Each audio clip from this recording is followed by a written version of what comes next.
to have the weather apocalypse. It's not quite as bad as it was last year, though, is it? Do you remember the storm and the floods and the general disaster that we had at the moment when the Tyne Bridge was struck by lightning, and the footage was on YouTube, wasn't it? And normally, if a national monument was under threat, the YouTube footage would have people going, oh no, oh dear.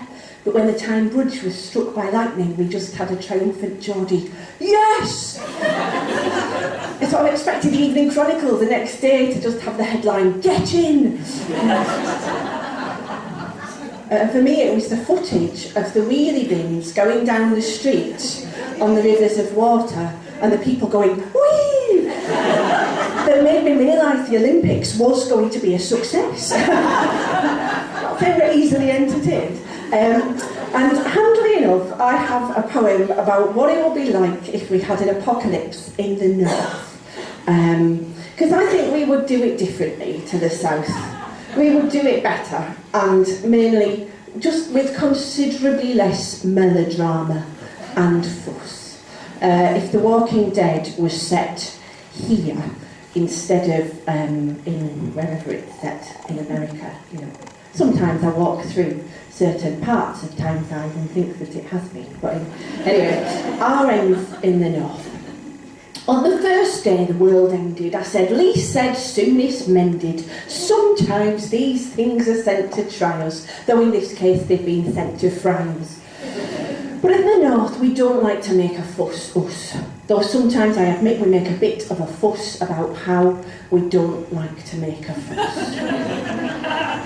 In fact, that No Fuss Festival, starring the new play by Alan Bennett, Not Fussed, and the 38-act opera Unfussy, starring Leslie I Never Make a Fuss Me Garrett, may upon reflection have constituted making a bit of a fuss.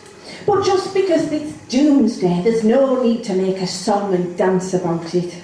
On the second day, I was on the bus when there was a bang and all the lights went out and there was a chorus of, call this an apocalypse, I felt nout. And Sunderland hasn't looked this good since the Germans redecorated.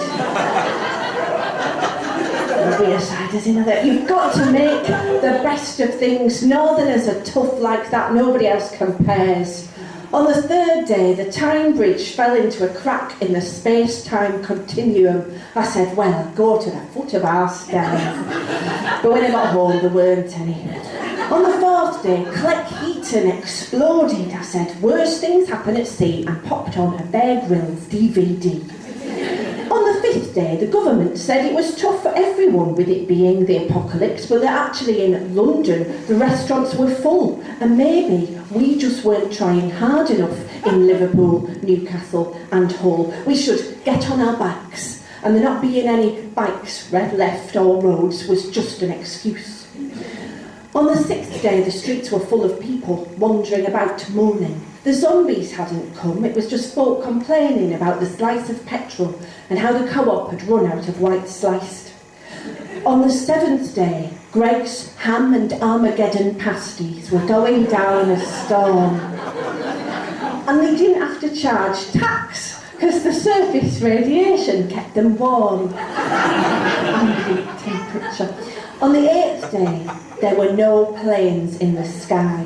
We had street parties, shared the last of our tins. Best china was brought out, bunting unfurled. Armageddon, what's the problem, we said. It's not the end of the world.